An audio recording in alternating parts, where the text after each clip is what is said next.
Good evening, everyone. Welcome to Georgetown. My name is Ms. Babati. I am the research analyst at the Center for International and Regional Studies, and I would like to welcome you all to tonight's talk titled Iran-Saudi Relations, Changing Regional Alignments. I know you're all eagerly awaiting to hear what our panelists have to say, so I won't take much of your time.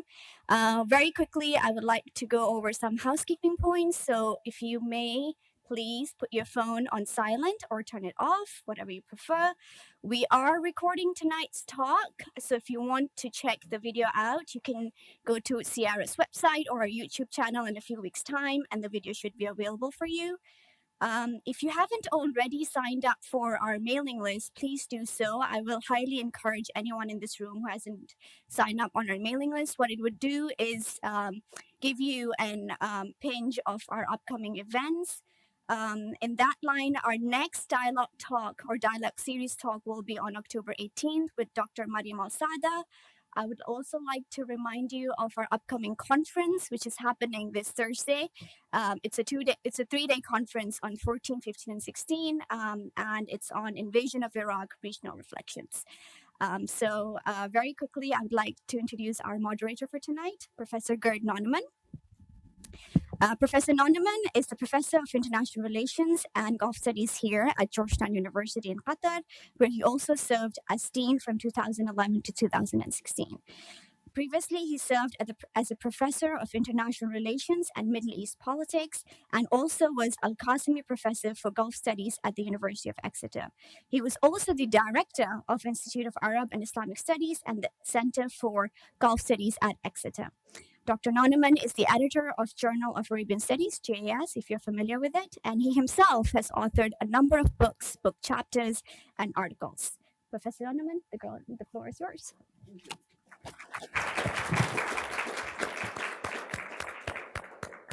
I'm particularly happy that you plugged the Journal of Arabian Studies, which I like to claim, and I think with some justice, it's the leading scholarly journal on this broader region. And you can see it in the library and find it online too. I will very, very briefly introduce the speaker, but of course the subject is of obvious interest, and if it weren't, you wouldn't be here. For the reason, not just because we're right in the middle of it and it affects all of our lives and may do in the future, but because it's also academically quite interesting if you're into regional studies of the Gulf and indeed international relations as a subject. You know, you have these two ideologically quite diverse states, both regional giants. And then the question comes into that, you know, how do we best analyze this? Do we take a realist perspective? It's all about geopolitics and raw power. Do we take an ideational perspective? Is it all to do with ideology or Shiism versus Sunnism, for instance, or Islamic Republic versus a monarchy? Or is it to do with personalities? And can we detect patterns? And the reason, I mean, probably one of my very first publications way back in the late 1980s, I think it was entitled The GCC and Iran Towards the Restoration of the Pattern, ? So even then, you know, one was thinking about this. There had been lots of ups and downs and ebb and flow in relations. So it's a puzzle from all of these angles, and a puzzle with very pertinent implications for, as I say, for all of us. And we're really lucky to have Professor Mehran Kamrava to talk to us about this. Mehran, apart from being a very long time friend, and we've also just come back from a conference in LA. You know, it was a long journey. In fact, I just told him I was afraid he was going to have to turn up in his shorts and without suit because his luggage was left in LA. But thankfully, here he is, decked out properly. Mehran has been a professor here for almost as long as this institution has existed here in Qatar, I think. He was also the original director of the Center for International and Regional Studies, and CIRS at Georgetown, Qatar has become a concept in Middle Eastern studies. If you go to the big, you know, Middle East studies conferences in the States every year, that is CIRS. The CIRS party is always the one that all the publishers and everybody else wants to come to. That is very largely due to Mehran's efforts. But he's also, of course, published enormously widely. I'm not going to give you all of his publications, but if you think, apart from a whole raft of edited volumes that followed from really interesting conferences and projects at CIRS and elsewhere, there's also a number of others. So, for instance, amongst the edited volumes, one of the most striking ones recently has been the Routledge Handbook of, I think I have the precise title, of Persian Gulf Politics, an incredibly rich volume that I was just leafing through again the other day, just in 2020. But apart from that raft of edited volumes, he's also had a stunning resume in single-authored volumes. And if you know anything about academia, that's what it's all about in our sort of field. And not little backstreet publishers either. I mean, it's all, again, if you're in that field, you'll recognize these names: Cambridge, Oxford, Yale, Columbia, you name it, that's where he's published. Just in the last few years, literally the last few years, Inside the Arab State with Oxford, Insecurity in the Persian Gulf with Cornell. And then he's also branched out beyond just about writing about the Gulf and Iran. He's a bona fide political scientist. He wrote, for instance, a seminal history of revolution, which is published with a concise history of revolution, which is published with Cambridge University.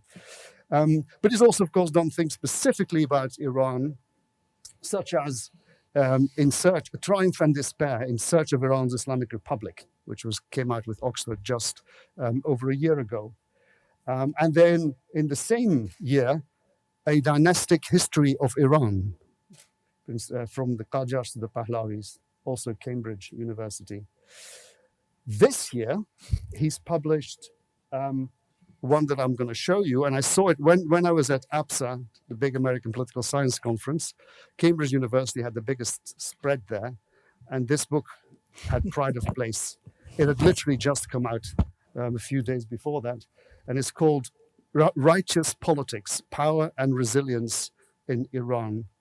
Again, Cambridge University Press. I don't think I need to say any more to indicate that he's a credible person to talk to us about this subject. So he'll give his thoughts, and then we'll have a conversation for a few minutes, and then we'll open it up to all of you. Thank you.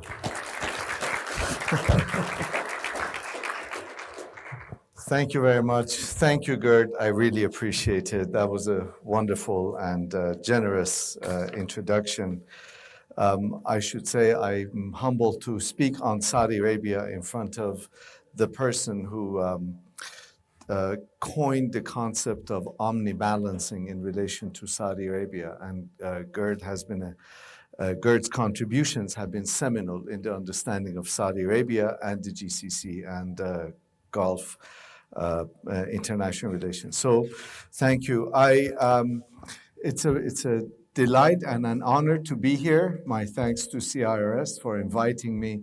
For a number of years, as Gerd mentioned, I was involved with CIRS, and I remember every dialogue of these occasional dialogues, sitting there all nervous, thinking, when is this guy going to end? And the food is getting cold, and the audience is getting bored. So tonight, I'm going to get even, and I'm going to talk until 9:30. So I'm going to get back at all of you. But the subject of discussion is Iran and Saudi Arabia, and how the relations between them have really shaped or are continuing to shape the international relations of our neck of the woods and our region. And I wanted to say a couple of things about the rupture that we see in these relationships, the relationship between Iran and Saudi Arabia, a rupture that really blew into the open beginning in 2016 and had major consequences. And then the surprise announcement last March of a rapprochement between these two major players in the region, and what were some of the reasons that brought these two countries together, and what are some of the likely consequences going to be. Let me start with painting an overall picture of the context within which Iran-Saudi relations have developed and have evolved over time. First of all, if you go back for about 40 years, we see that these two countries have engaged in a strategic competition. Actually, 40 years isn't enough if you go back half a century.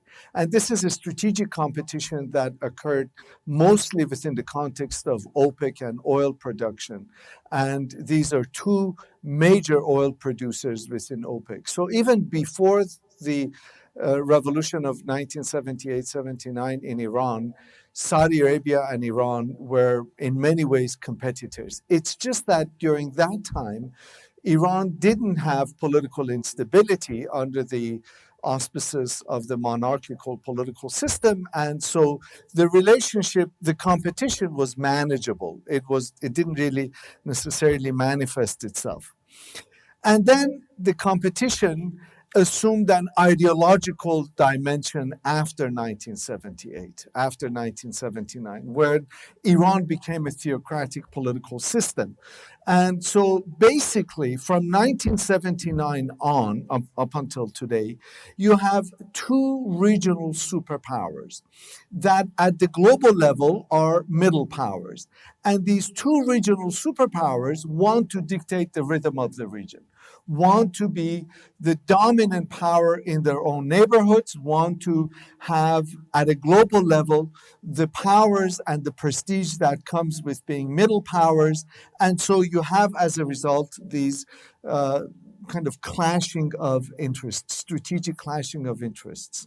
And then the Arab Spring happened. And the Arab Spring, of course, resulted in a proliferation of something that we haven't really historically had in the Middle East, except maybe one or two cases, and that was weak states. The Arab Spring resulted in Yemen, Iraq.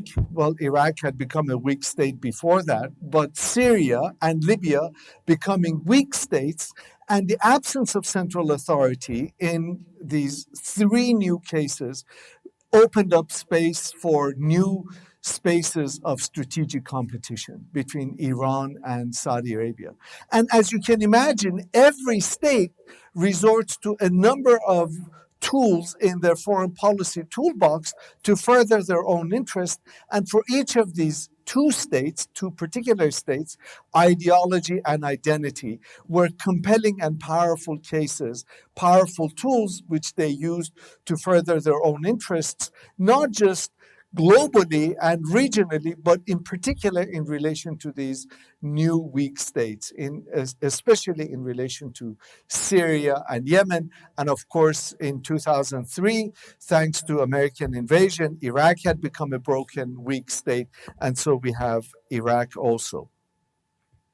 So now we have these two major competitors going head to head with one another in these new weak states.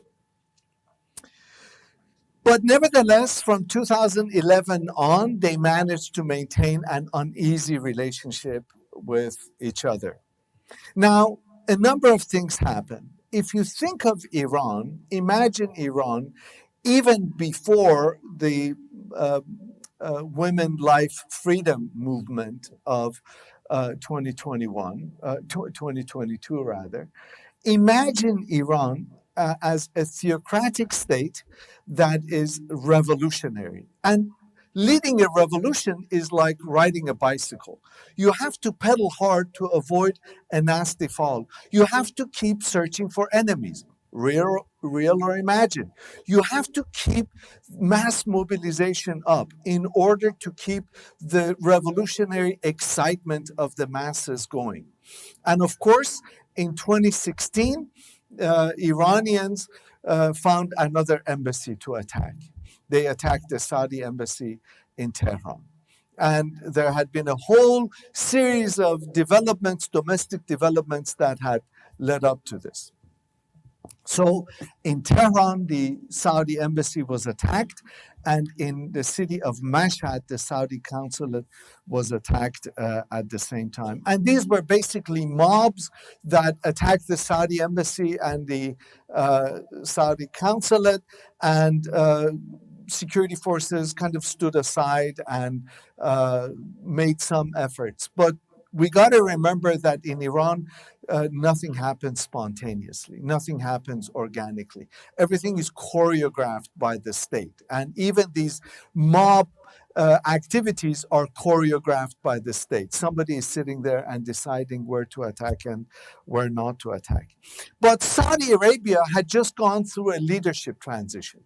And Saudi Arabia's own domestic political scene was experiencing tectonic shifts. And in many ways, the Saudis found the attack on their embassy a fantastic opportunity to go after the Islamic Republic. And Saudi Arabia had this, for a long time, had been paralyzed by very indecisive leadership that had been unable to be proactive insofar as the fast changing pace of regional events was concerned. They had really been caught flat-footed after the Arab Spring.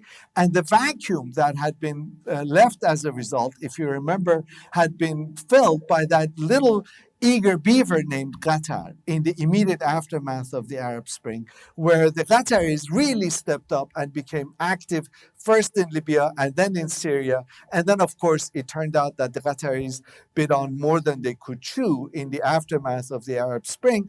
But nonetheless, in the initial years, it was Qatar that was far more active and involved in regional affairs. It was only later, and especially after the major leadership transition in Saudi Arabia in 2014, that the Saudis took a much more proactive posture in relation to the region and, of course, to Iran. So the 2016 attack happened in Tehran and in Mashhad, and these two countries went after each other. First, in terms of rhetoric. Just bear with me as I read you a statement made by Khamenei, the supreme leader of the Islamic Republic, in relation to Saudi Arabia. He said, "I cannot think of a worse government than that of Saudi Arabia. They are oppressive, dictatorial, corrupt, and dependent on America. The West wants to give them weapons because they cannot defend themselves. They're incapable, they're incompetent. But of course, I don't mind, because in time they will fall into the hands of Islam." This is Khamenei and this is just one example. I was trying to find the exact statement in which he likened the Al Saud to Hitler's regime. He did that, but I couldn't find it. So don't quote me on that, but that is a statement he also made. Well, not to be undone, the Saudis also engaged in their own rhetorical expositions against Khamenei and the Islamic Republic. Again, bear with me as I read you a statement, just a tad longer, from Mohammed bin Salman, the heir apparent in Saudi Arabia. "This extremist regime is seeking to gain control, first of all Muslim countries and then of the whole world. Relations with them are of no benefit to us. We will not ever have any understanding and any negotiations with them. We're willing to negotiate with anyone in the world. We will have bilateral ties with anyone. We will solve our bilateral ties even with Syria and with Yemen. But how can we ever talk to a government that is waiting for the return of the Mahdi so that it can take over the world? We trusted them once. We trusted Rafsanjani, and we ended up with Ahmadinejad. We will never trust them again. We will never negotiate with Iran ever again." This was Mohammed bin Salman. In fact, in May of 2017, in a very highly publicized media interview, Mohammed bin Salman smiled and he said, "We will take the war to Iran." And in June, the following month, Iran had its first major attack by ISIS. ISIS simultaneously attacked the Iranian parliament building in June of 2017, and it attacked the mausoleum of the founder of the Islamic Republic, Ayatollah Ruhollah Khomeini. The following year, September of 2018, Arab separatists in Iran attacked the IRGC, the Revolutionary Guards parade in the southern city of Ahvaz in the province of Khuzestan in Iran. Now, you might say, well, these are Iranian Arabs, separatists, they attacked. Then a couple of years later, these guys sought refuge in Europe. They were put on trial in Denmark, and a court in Denmark convicted them of having been supported by Saudi Arabia. So there's a legal judgment in Denmark that these guys were supported by Saudi Arabia. Well, the Iranians, of course, did their own bit to make sure that Saudi Arabia paid a price. And of course, when Saudi Arabia attacked Yemen, invaded Yemen in 2015, Iranians supported the Houthis. And they gave Houthis drones, they gave them advanced technology, they gave them missiles. And then in September of 2019,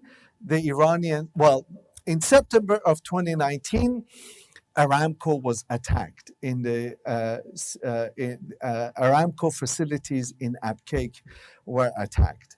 And Iranians had plausible deniability. Nobody quite figured out who attacked them.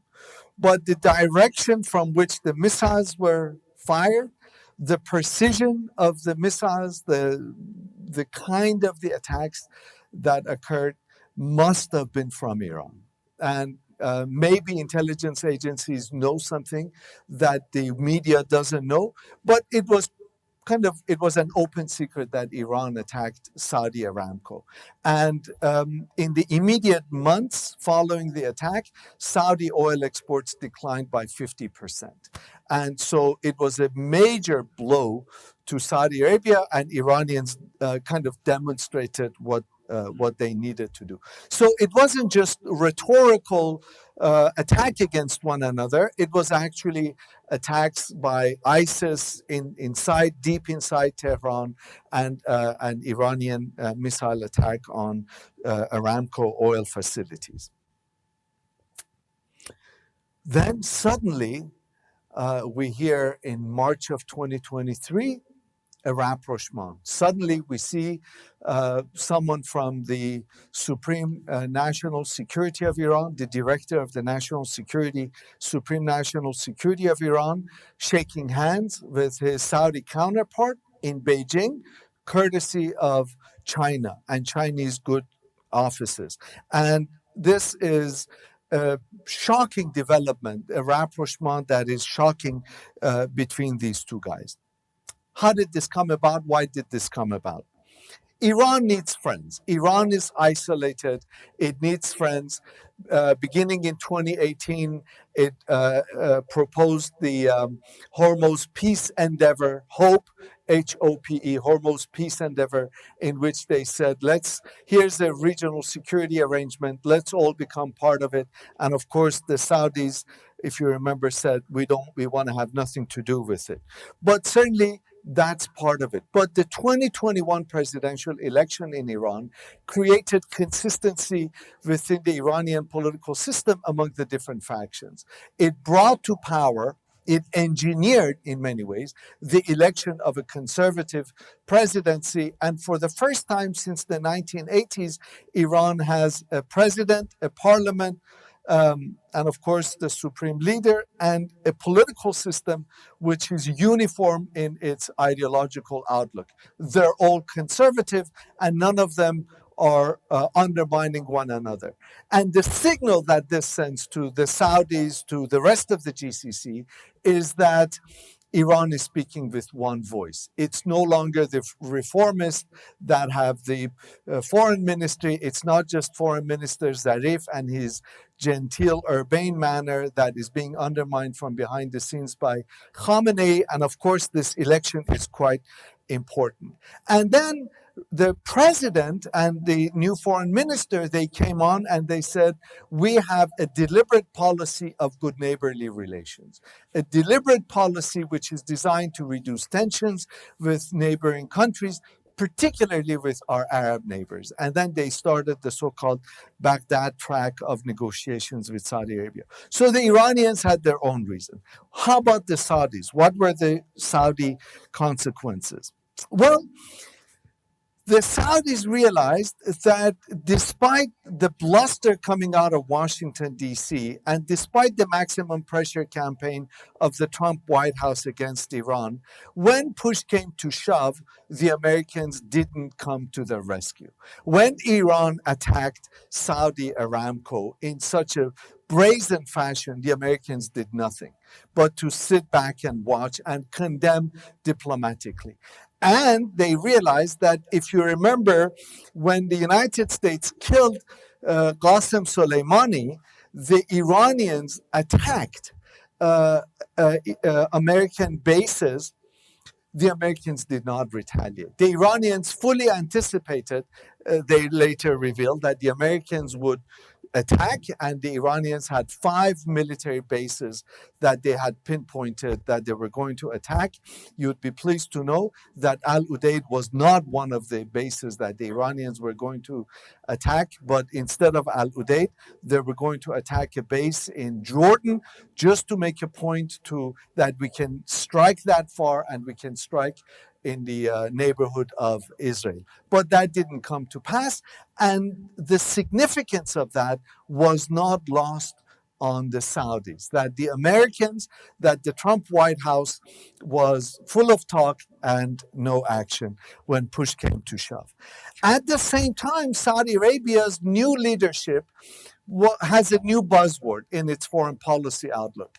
And it's a new buzzword that has us students and observers of Saudi foreign policy interested: strategic autonomy. Strategic autonomy in relation to the Americans. We're going to do what we think is in our interest, regardless of what the Americans would like us to do. Strategic autonomy of our foreign and security policy vis-a-vis the United States.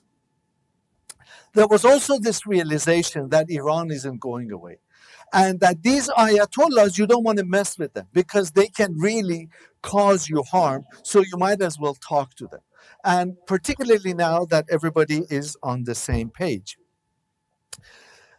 I think it's also important to remember that just about this time, Saudi-UAE relations that marriage is beginning to have some issues, particularly in relation to Yemen. And Saudi Arabia cannot afford to kind of have a bunch of countries that are isolated from it. There's two other factors that I think relate to Saudi domestic politics that are quite important. If you remember, Mohammed bin Salman came to power or achieved his position thinking that he could do anything. And some of the stuff he did was quite illogical and quite harmful to Saudi national interests. Taking the sitting prime minister of Lebanon hostage, chopping up a critic and then dissolving him in acid in Turkey. I mean, these are not things that really are in Saudi Arabia's national interest. And probably one of the things we see is that Mohammed bin Salman did some growing up, some on-the-job training, and kind of matured in some ways. Also important is Saudi Vision 2030. He has to deliver domestically. He has put a lot of his legitimacy, a lot of his foreign policy and domestic purchase on the Saudi Vision 2030. And he cannot engage in adventures and attack this and say we're going to take the war to Iran and then get rid of, eliminate opponents Yemen became a Saudi Vietnam, and it's become a quagmire, Saudi Arabia needs to retrench, regroup, and refocus its energies and its attentions. And so as a result, we have this convergence of interests between Saudi Arabia and Iran. What are the consequences? I'm ending. The consequences are, well, status quo ante. We're back to the pre-2016 days. These guys don't like each other.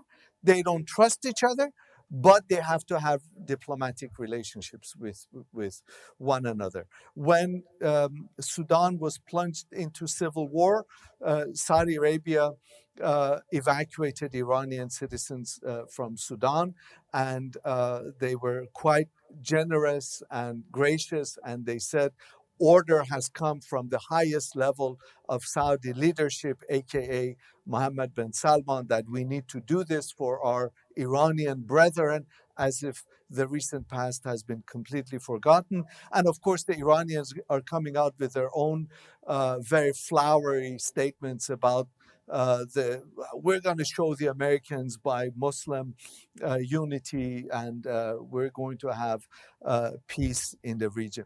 But certainly, Saudi-Iranian rapprochement is definitely going to have positive consequences for those countries in which they have been historically, or at least since 2011, competing, namely Yemen, Syria, Iraq.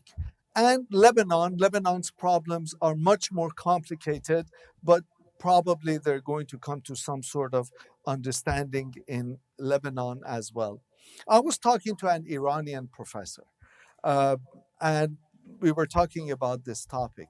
And I asked him, I said, you know, you guys, I'm Iranian myself, but in this case, I said, you guys are quite unpredictable. You're going to have tomorrow you're going to organize a mob. They just opened their embassies, by the way. I told them I'm giving a talk, so you guys might as well open your embassies.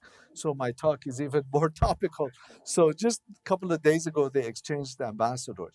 And I told them, I said, you guys before long are going to organize a mob in Tehran and attack the Saudi embassy again. What is it? What guarantee is there that you won't do the same thing?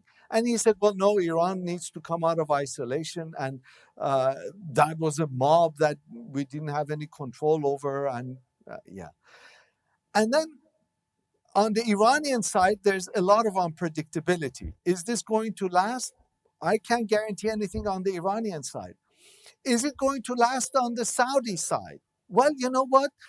In more ways than I would like to think, Mohammed bin Salman reminds me of Saddam Hussein. He's the Saddam Hussein of the 2020s. Saddam Hussein, if you remember, when he came to power in the 1980s, was the darling of the West.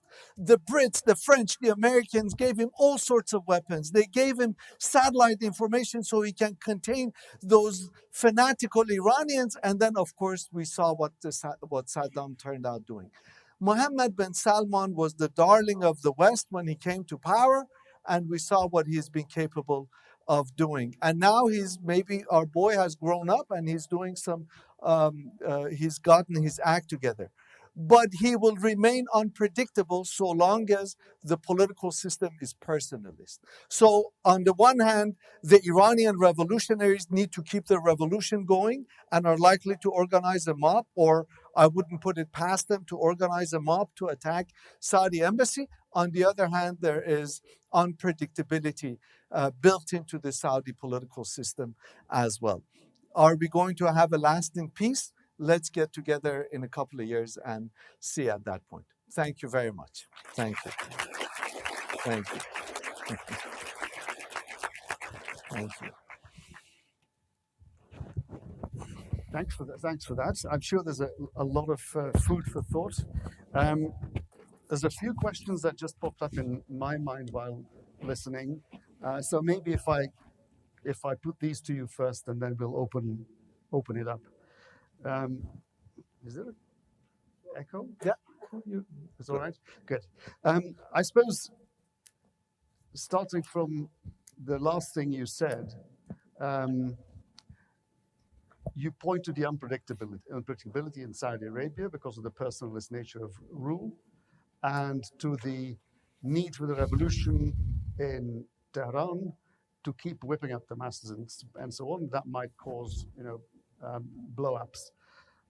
I'm just wondering, so that seems to indicate you're thinking ideology remains important in Iran, and personalist rule may trump normal geopolitical realist calculations in Saudi Arabia. But I'm wondering about, so what about an alternative position that to say that actually maybe there's an underlying trend towards pragmatism on both sides, of which we've seen instances really ever since, well, for decades.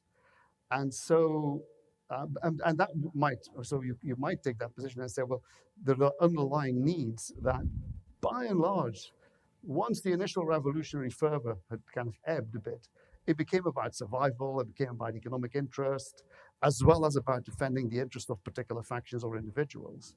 And that might tend towards, there's always an underlying latent tendency towards pragmatism as long as other circumstances allow it. In the case of, so first of all, you had the Arab Spring, and then the whole thing with ISIS in the vacuum that had become Iraq and Syria. So that was kind of an environmental thing.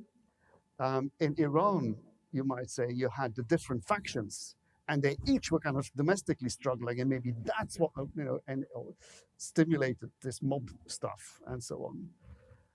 Whereas that's different under Raisi. And in Saudi Arabia, you had suddenly this young prince coming to the top with very unpredictable attitudes and less experience. So if those factors, if those environmental factors get more settled, and in Iran, the domestic politics is more settled, and in Saudi Arabia, that individualist exceptional moment becomes settled, isn't there a case for saying the latent tendency towards pragmatism, which has been visible in the past several times, might be back? Yes, and I sincerely hope you're right. But as you mentioned, we've seen this several times before. We were here in the 1990s when Iran was pragmatic, and after the war, it had to deliver. But for both the Iranian government and for the Saudis, the security of the state or regime security is paramount. Mm-hmm. And if that regime security means 5 years from now, again, whipping up the masses and attacking this embassy or that embassy, or if in Saudi Arabia, regime security dictates break off relations with Iran, blame Iran for instability in the eastern province or instability in Yemen, then of course, so given the fact that these political systems at some level are fundamentally preoccupied with their own security and are willing to do anything and everything to ensure that security, I think that, of course, is something to keep in mind. Mm-hmm. So I suppose a bit broader then, fundamentally, even though people often talk about it's the Iranian revolution, its ideology, a Shia revolution, moreover, although I suppose it was an anomaly for Shiism to have that kind of system of government. Actually, in fact, you're saying ultimately it's about regime security, it's rational calculation, even if it's factionalism, it's different factions calculating rationally what serves their interests. So ideology really only serves as a political tool. And perhaps the same is true on the Saudi side. Is that a fair interpretation of what you're... Absolutely. In fact, right now, as we speak, there's a military buildup going on between the two Shia majority states in the region, Iran and Azerbaijan. And I hope they don't come to blows. But Azerbaijan has said they want to make sure that they get this corridor, Zangezur corridor between Azerbaijan and Nagorno-Karabakh. And Iran has said, no, if we have to, we're going to defend Armenia. Now, Armenia happens to be Christian majority, with which Iran has close ties, and Azerbaijan happens to be Shia majority, with which Iran has tremendous tensions, strategic tensions. So politics makes for strange bedfellows. And this is a prime example of how identity and ideology have taken a backseat to strategic interests between these two actors.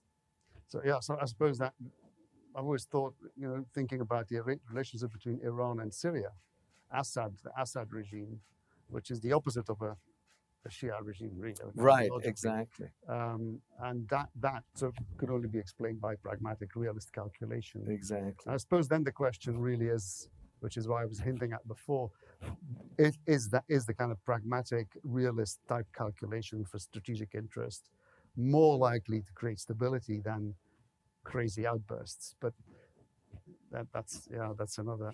That's a big debate in international relations. Indeed. A couple of more specific questions, and then I'll throw it open. So, what is it likely to mean? You've partly hinted at it. What is it likely to mean for Iranian attitudes towards the Houthis? That's one. Towards Hezbollah, and perhaps in Iraq. How do you how do you think that might impact? Right. So, as you know, Hezbollah in the 1980s was an Iranian creation. But over time, Hezbollah has developed a level of independence. And so, although it is closely allied with Iran and closely aligned with Iran, it is a more independent actor than might appear. But Hezbollah, as well as other regional groups like Hamas, for example, are Iranian deterrents against an attack by Israel. And in that sense, they're an invaluable asset that Iran has repeatedly hinted at using against Israel.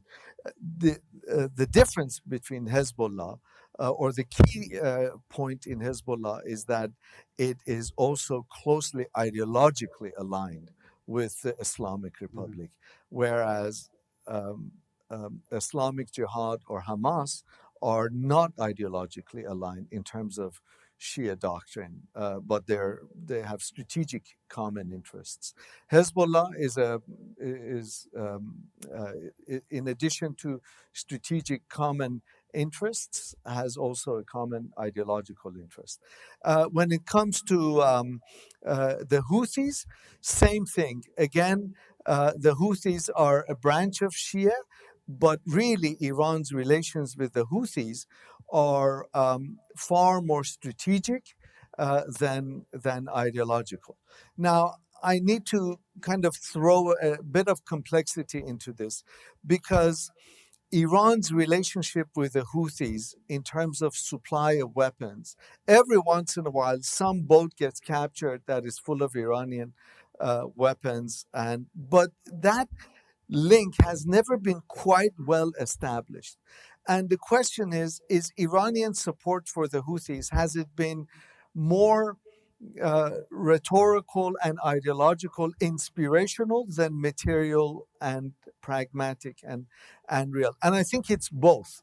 So I'm not willing to kind of say, well, the Iranians haven't aided the Houthis, but that link there is a bit less clear and more nebulous than for example, Iran's relationship with Hezbollah. When it comes to Iraq, Iran has non-state actors. Iran has militias. And Qasem Soleimani, who was the commander of this branch of the Revolutionary Guards called the Quds Force, was really good at managing all of these different and disparate Shia militias that were in the pay of the Islamic Republic. When Soleimani left, the ability to manage these Shia groups who don't necessarily see eye to eye with one another disappeared. Soleimani's replacement was in charge of Iranian activities in Afghanistan. He doesn't have the same level of on-the-ground knowledge when it comes to Iraq. And he has not been able to get these different Shia militias to act as a cohesive force with one another, which has in turn increased instability in Iraq, which has then resulted in increased Iranian unpopularity in Iraq, even among Iraqi Shia, because the Shia groups inside the country don't get along, and Iran cannot be an effective uh, uh, controlling force. Thank you. Right, absolutely. Opening up to, I see 1, 2, 3, 4. Yes. Let's take these 4 questions, the 4 people with hands up, and then second round. Okay, so thank you for the talk. You've neglected one country that I think would figure into this relationship. So, what role does Israel have to play in the Iran-Saudi relationship? Because there is like a deal being negotiated by the United States and Saudi Arabia that the Saudis want some sort of security guarantee in exchange for normalization with ties of Israel. At the same time, there's great fear among the foreign policy community that once Saudi Arabia normalizes ties with Israel, it will only inflame tensions with Iran. There's literally a foreign policy article entitled "Normalization with Israel will lead to war with Iran," essentially. So, what role does that have in the Saudi-Iran relationship? Thank you. And then Daniel. I actually also wanted to ask Okay. normalization with Israel. And there was a hand up here. Yeah. Thank you so much, Professor, for your wonderful presentation. I have 2 questions. Firstly, in your talk, you mentioned about their phenomenon of influencing the region, like in Syria, in Libya, Lebanon, both of the countries. So, how do you see this phenomenon of both of the countries after their diplomatic relation reestablishment? And my second question is that the position of China as a mediator, it seemed that USA didn't quite anticipated well that China is doing something like this. So how is this in your opinion? And does it send any message to the US that China is becoming something? So there was one Thank you. person back there. Oh, Muammar, yes. So actually, my question connects to what you just said, which is, it seems like there was an odd move that happened over the last day or so with the U.S., India, Saudi corridor that they're creating, right? So if China was an important player in bringing Iran and Saudi Arabia together, what is Saudi Arabia saying now that we're also going to play with the U.S. or we're kind of backing away from China? It'd be really good to hear your insights on that. So do you want to answer those questions so far? Sure. There's another. I know there's another 2 hands. We can 3 take the hands. 2. Yeah, sure. Right. Okay. Sure. So yes, sir. Okay, great. And you wanted to, yeah. Similar, it's kind of like China's role. Okay, great. Sir. Communities. Sorry, there are big Iranian communities within the Gulf states. So, do you see a role for them in contributing to stabilization and betterment of the relationship between the whole Gulf states and Iran? Thank you. I think we're going to have to wrap it at this Perfect. point. We'll see if we can squeeze in a bit more afterwards. Right? Okay, perfect. Well, thank you all for really excellent questions and very perceptive. Israel's role in Saudi-Iran relations do not figure much. I mean, it is part of the overall context. But remember that at the same time as there was rapprochement between Iran and Saudi Arabia, there was even more detailed collaborative effort and cooperation between Iran and the United Arab Emirates. And the UAE and Israel actually did normalize relations. And if you go to the UAE, it's not just normalization in terms of exchange of ambassadors, it's a full-blown love affair between the Emiratis and the Israelis, with a display of the Israeli flag in the middle of Carrefour, one of the Carrefours in Dubai, with like flowers and all that. So it's not just kind of normalization. And despite that, despite the fact that there is an open secret that the Israelis installed advanced radars on Emirati soil to keep an eye on Iran, Iran and United Arab Emirates deepened their security cooperation. And the National Security Advisor of Israel traveled to Iran. His Iranian counterpart traveled to Abu Dhabi, and there's been exchanges at that high level, security exchanges between them. So the Iranians have been quite pragmatic, as we just discussed. And in some ways, for them, normalization with Israel by the Gulf states is a foregone conclusion. So it's not as if they're trying to normalize relations with Saudi Arabia or enhance relations or reduce tensions with the UAE in order to lure them away from Israel. But what they want to do is to decouple these issues as part of their good neighborly policy, as part of their own effort to break out of their own isolation and kind of reduce these things. Also, the Iranians are fully aware that, you know what, we have the Houthis, they say, and we can kind of poke the Saudis if we want to on occasion. Now let's actually, now that we've impressed them with our ability to poke them every once in a while, let's make peace with them and let's have peaceful relations with them. So, you know, I know Israel seems to figure large in the equation. It is part of the broader strategic calculus in the Middle East. But in terms of the specifics of Saudi-Iranian relations or or Iranian-Emirati relations for that matter, it doesn't necessarily figure as part of those moves and part of the equation. So that is something to keep in mind.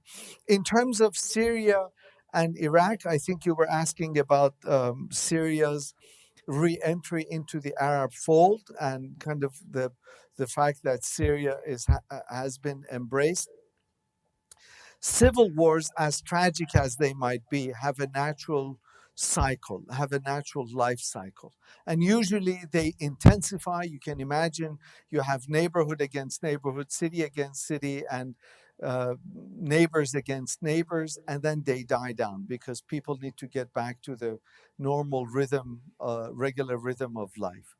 The problem with the Syrian, Iraqi, Libyan, Yemeni civil war has been that you've had an unusual number of external actors trying to whip up these domestic instabilities to their own advantage. The Iranians, the Qataris initially, then the Saudis, anybody, the Emiratis more recently. And now it seems like these external actors are like, okay, well, you know what, enough is enough, and let's get back to, we've got other priorities. We've had our heyday in Syria, in Iraq, and let's hold on to those advantages as much as we can. It appears that the Syrian civil war is simmering down. It appears. And although we just saw last week that there were major demonstrations, not necessarily under the auspices of civil war, but economic delivery and economic performance of the state. But with those civil wars kind of coming to their own cycle of end, I think other regional actors have also decided, okay, enough is enough. China as a mediator. Iran, of course, needs friends wherever it can get them, and it has had good trade and diplomatic relations with China. Why did the Saudis go to China? Strategic autonomy. They were trying to send a message to the Americans. don't take us for granted. You didn't come to our rescue in 2019 when the Iranians attacked us. We want to make sure that we're not taken for granted. And you see this not just in relation to China, you see it in relation to Saudi behavior and posture in relation to China and Ukraine. And we see a much greater degree of Saudi diplomatic confidence outside of the American security umbrella that we have seen. So Saudi Arabia and China. China, incidentally, is a major investor, a major player in China, much more so than it is in relation to Iran. China's trade relations with Iran dwarf in relations to China's trade relations with Saudi Arabia or the United Arab Emirates. And so China has been kind of a major actor, and now with the opening of the BRICS to Iran, United Arab Emirates, Saudi Arabia, of course, we're talking about that adds a new dimension. And lastly, there was this excellent question about Iranian communities and the relationship. And, you know, I really wish that that assumption was correct. Okay, that's some Iranian calling me saying, I wish that assumption was correct. For a number of historical, demographic, and sectarian reasons, the Iranian communities in the region, in the Gulf particularly, have been historically viewed with suspicion, partly because of Iran's irredentist claims to Bahrain, partly because of Iran's relations to the three islands, Iran's relations with United Arab Emirates. But I want to end on that note because the Iranian community in the UAE is in some ways different from Iranian communities in Kuwait or Bahrain or even Qatar or elsewhere. Iranian community in Kuwait, in the UAE, historically has been an important and key bridge between Iran and the Arab world in general, and Iran and the Gulf in particular, and especially with the UAE. That's a recent community. It's a merchant community. It's a community that continues to maintain its active ties with Iran, goes back and forth through what might be called the suitcase trade, literally trading by suitcases, particularly now that Iran's banking system has been boycotted by the West. And so in that sense, that community can be a very effective and an important bridge between Iran opening up to the Arab world. I know there are a couple of. I'm sure we could squeeze 2 minutes, right? Yes, since we started 5 minutes late. So I saw one question earlier here, and yes, so we'll bring those two in. Yes, go ahead. Just very quickly, I mean, we kind of talked about it a little bit, but I wanted to ask, what do you think is do you think is the religious ideologies or affiliations of Iran and Saudi is what really driving them like to have this kind of challenges, or is it really the need or to control the region and its resources, and just the religious ideologies is just the tool to gather their people and legitimize their fight against each other? And the second thing is, you mentioned something about strategic autonomy in Saudi. And do you think it's a complete like strategic autonomy, or is it just it's within a certain frame that the US really is allowing them to have, and sometimes maybe they're just challenging a certain administration instead of the whole system in order to be able to have like certain advantages with different administrations, such as when they had like for example during Trump's administration they did the crime of killing Khashoggi and all this. Perfect, thank you. Professor, when we are going to witness an overt normalization of relations between Israel and Iran? Okay, very good. Yes, I told you we're going to be here until 9:30. I wasn't joking. Okay, may I answer these two questions? What is important in Tehran is for the policymakers in Tehran is for the Islamic Republic to stay in power. That is the most important principle insofar as Tehran is concerned. What is important in Riyadh? The overriding concern is Riyadh is also for the Al Saud to stay in power. And if that means making peace with the enemy, or with, I read that statement by Mohammed bin Salman on purpose. We will never talk to them. Well, why did you talk to them? Because his own legitimacy, his own stature is at stake. And for the Iranians, the same. We will never talk to these Saudis. They're going to be overthrown anyway. Well, what happened? Do you guys have hypocrisy in your DNAs? Or is it that you're pragmatic and you want to stay in power? The answer is the latter. They want to stay in power, therefore they will do whatever it takes to stay in power. It's not in order for them to buddy up and control the resources of the region. The Emiratis, the Qataris, the Kuwaitis, even the Bahrainis would take umbrage to that. I don't think that's part of it. Strategic autonomy, I think, we cannot get, I don't want to literally stay here until 9:30, but the whole question of America's declining power is a different topic of discussion. Whether or not that's true, America's diplomacy in the region has not been as proactive. No doubt about it. There was a time when America paid sustained attention to this region, and it hasn't paid that sustained attention to the region. And that decline in attention, I'm very carefully not using the word decline in power because that's a different discussion.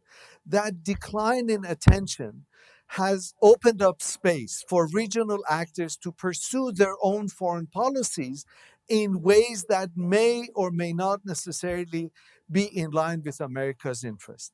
The fact that the Saudis went to China and made peace with the Iranians, you can see that some people in Washington were saying, what in the world is happening? They were quite unhappy about it.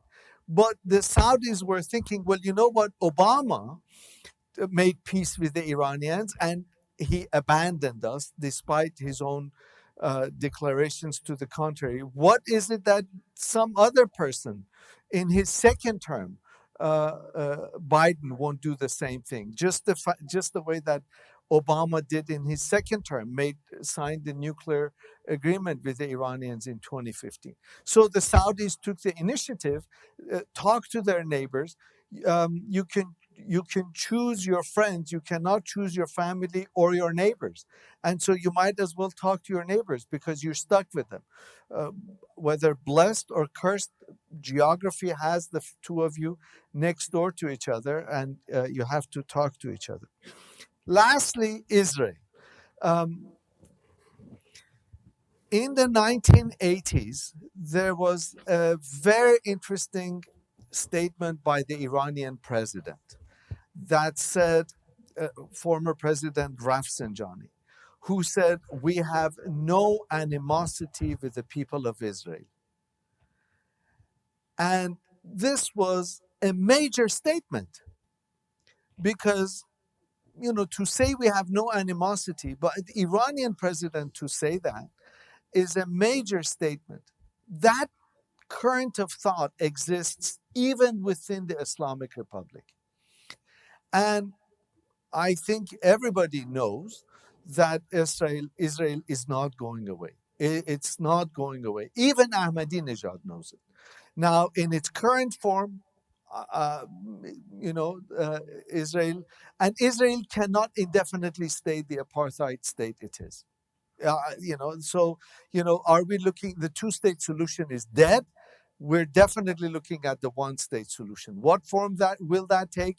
Will that be in our lifetime or at some point in the future? We don't know. But Israel is not going away. Iran is not going away.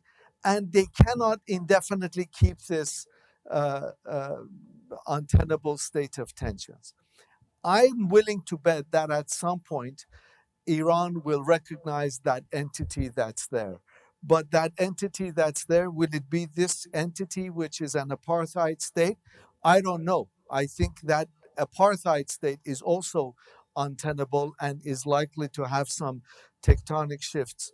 There's a book called The Impossibility of Palestine that I humbly recommend on that score.